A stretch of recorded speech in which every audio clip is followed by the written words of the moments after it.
Friends, welcome to my channel. Dhanesh here. Distance, Manhattan distance, and Minkowski distance. See, when you understand different types of algorithms, like especially k nearest neighbors and k means clustering, we usually use different types of distances to measure the distance between data points. The three commonly used distances are Euclidean distance, Manhattan distance, and Minkowski distance. So first of all, I will talk about Euclidean distance. See, Euclidean distance, you are familiar. It is we have 2 points. The first point P, it is x1, y1, the coordinate, and the next point, this is P1, and the next point P2, the coordinate is x2, y2. Then the distance between these 2 points, it is we can take it as, we can find it out as by the formula in coordinate geometry. It is root of x2 minus x1 the whole square plus y2 minus y1 the whole square, when only x, y coordinates are given. This formula we call it as the Euclidean distance. This is the distance between 2 points P1 and P2. It is root of x2 minus x1 the whole square plus y2 minus y1 the whole square. And one more thing, if the point, the coordinate of the point, we are including x1, y1 and z axis. There are 3 axes. See, this is the x axis, and this is the y axis, and this is the z axis. Z axis is perpendicular to both x and y axis. We will draw like this. So this is z axis. Then a point can be represented in this 3-dimensional space by x, y, z coordinates. Then we can modify the Euclidean distance formula. It is like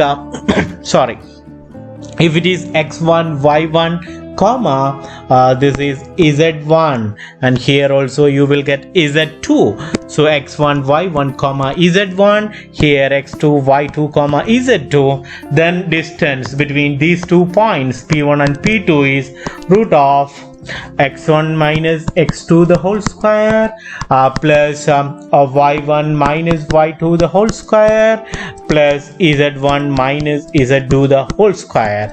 This is known as the Euclidean distance. See, now we are going to discuss another important distance we use is the Manhattan distance. I am going to discuss about the Manhattan distance. See, what is Manhattan distance? Manhattan distance, the distance between 2 points measured along axes at right angles.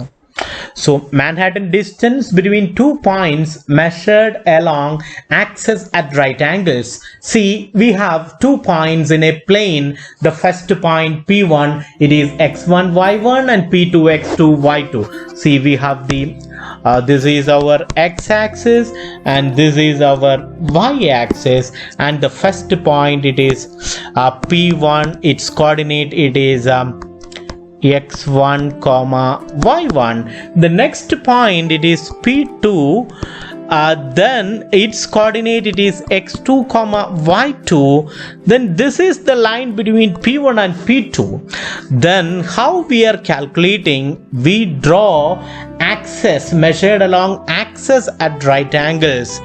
This is, see, the distance P1, P2.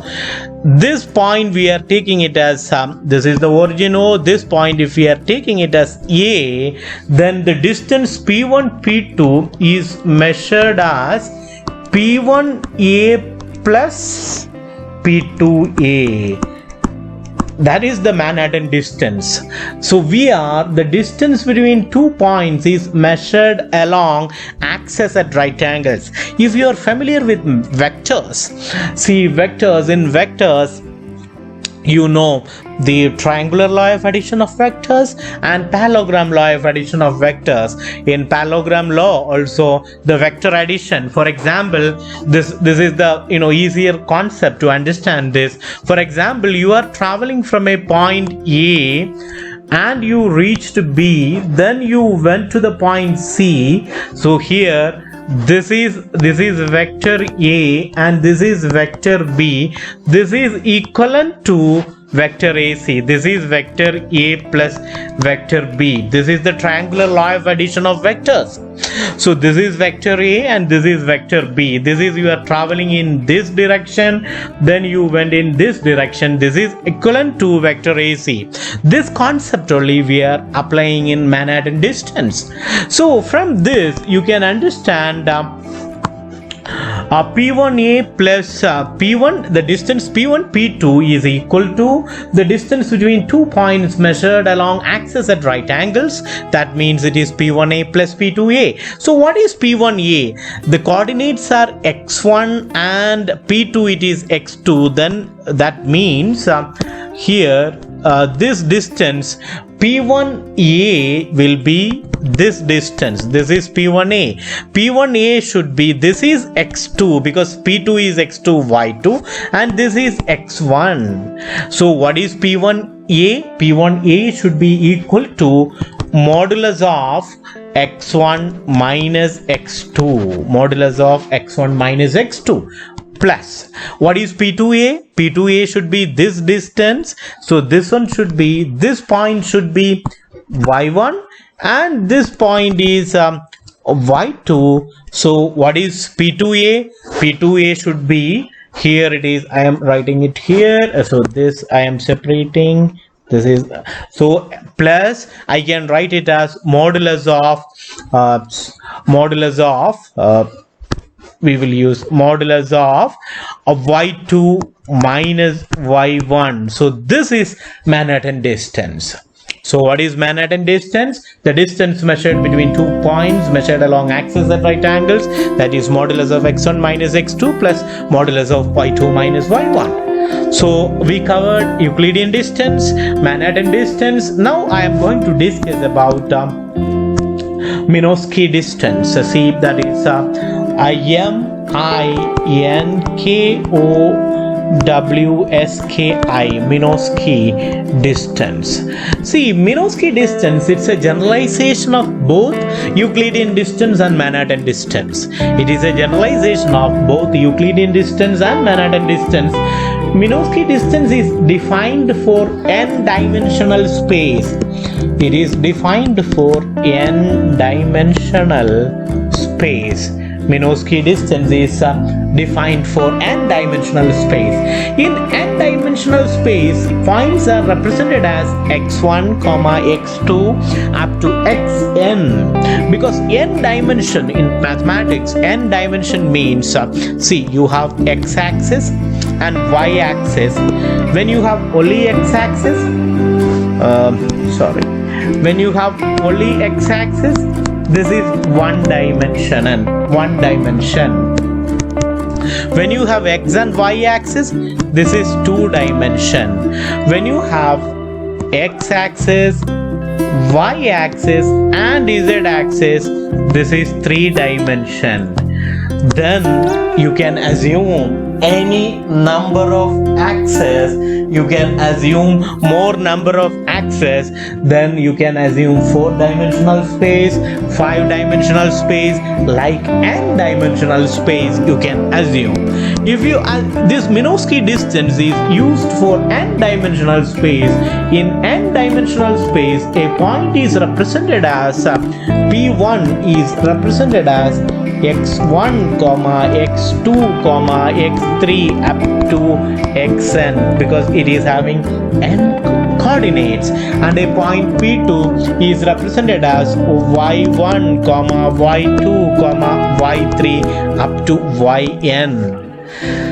Then the Minkowski distance is defined as, Minkowski distance is equal to, Minkowski distance is equal to, the formula is, this is the formula, it is root of x1 minus y1 the whole raised to p plus x2 minus y2 the whole raised to p plus etc plus x suffix n minus y suffix n the whole raised to p.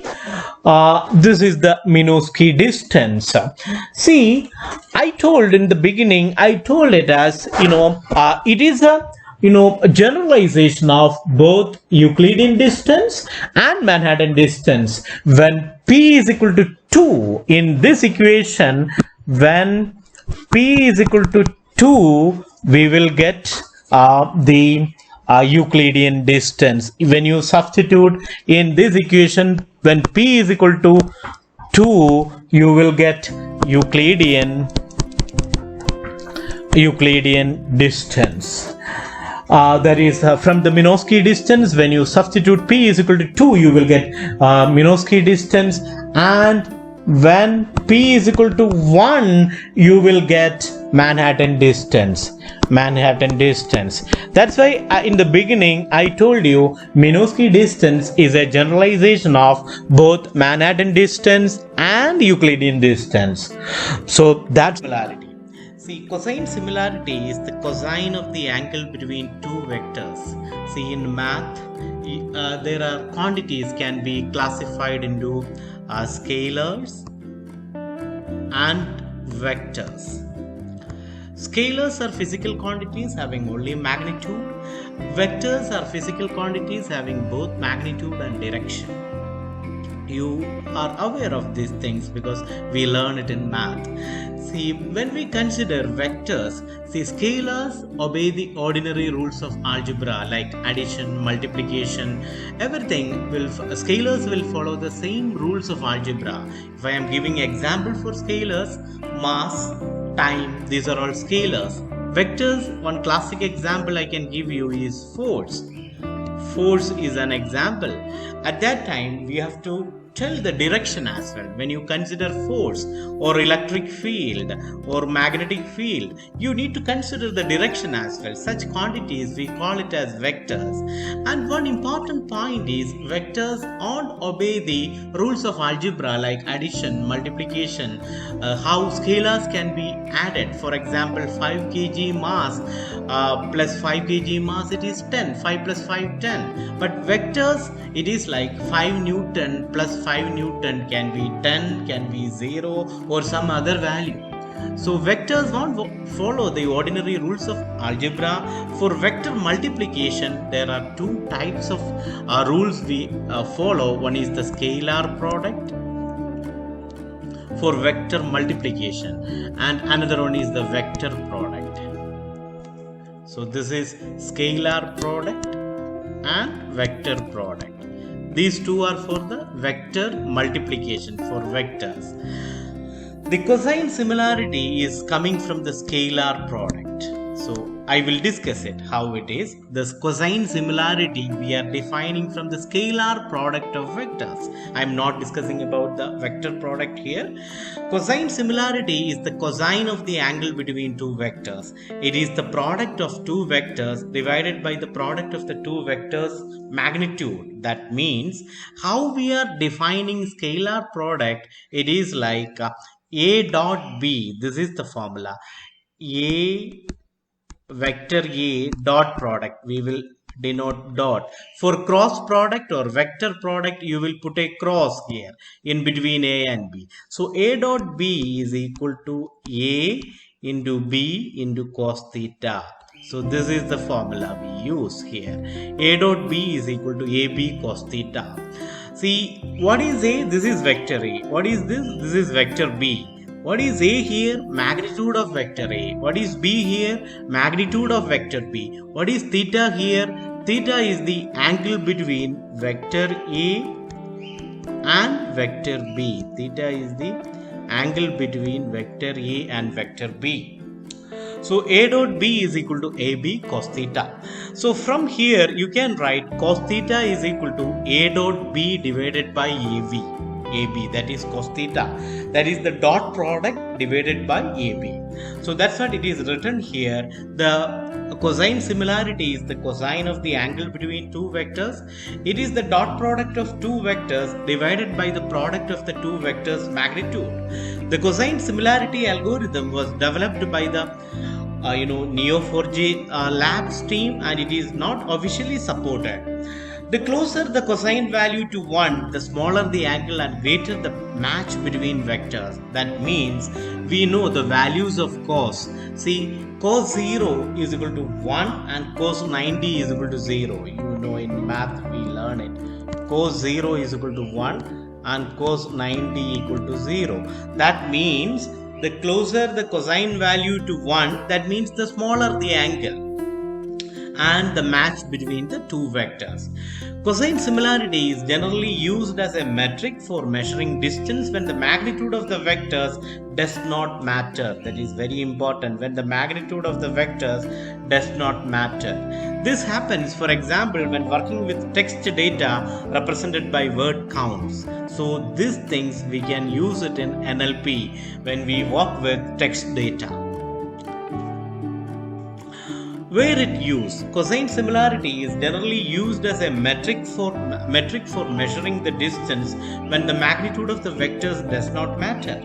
This happens, for example, when working with text data represented by word counts. That means text data means when we are working with NLP, we use this. A commonly used approach to match similar documents is based on counting the maximum number of common words between the documents. But this approach has an inherent flaw. That is, as the size of the document increases, the number of common words tends to increase even if the document talks about different topics. The cosine similarity helps overcome this fundamental flaw in the common words or Euclidean distance approach. This is the math behind cosine similarity. I already discussed. Cos theta is equal to a dot b divided by modulus of a into modulus of b. This one, when we use it, see any vector, see vector a, if its coordinates, so this is a vector OA, if its coordinates is x, y, z, OA can be represented as xi plus yj plus zk. This is vector A. In the same way, vector B can also be represented. Then A dot B is equal to, if this is x1, y1 and z1, and vector B is equal to x2i plus y2j plus z2k, then A dot B is equal to x1 x2 plus, that is the product. So this term you will get it as A dot B is equal to, that is the formula you use, A dot B is equal to x1 x2 plus y1 y2 plus z1 z2. This is the formula for dot product. If it is in this form, in unit vectors, I, j, k are the unit vectors. I is the unit vector along x-axis, j is the unit vector along y-axis, and k is the unit vector along z-axis. So vector A is equal to x1i plus y1j plus z1k, and vector B is equal to x2i plus y2j plus z2k. Then A dot B is equal to x1 x2 plus y1 y2 plus z1 z2. This is A dot B, so that value you can substitute. What is modulus of A? See, modulus of a vector here, the mathematical formula is root of x1 square plus y1 square plus z1 square. That is the modulus of vector A. In the same way, modulus of vector B is equal to root of x2 square plus y2 square plus z2 square. So that is modulus of, in terms of x and y. So from that, if we are generalizing this, we can write it in this form: sigma of 1 to n ai bi plus sigma of 1 to n ai square plus 1 to n bi square. That is A dot B. So that is the math of cosine similarity. Mathematically, it measures the cosine of the angle between two vectors projected in a multi-dimensional space. In this context, the two vectors I am talking about are arrays containing the word counts of the two documents. Soft cosine measure. This is, we use in NLP this method. A soft cosine or soft similarity between two vectors considers similarities between pairs of features. The traditional cosine similarity considers the vector space model. Soft cosine measures proposes considering the similarity of features in vector space model. For example, in the field of NLP, natural language processing, the similarity among features is quite intuitive. Features such as words and grams can be quite similar, though they are considered as different features in vector space model. So soft cosine between two vectors considers similarities between features, pairs of features. So NLP, we use soft cosine measure. So that's all about cosine similarity algorithm or cosine distance. Thanks for watching. Please like, share and subscribe. Thanks a lot.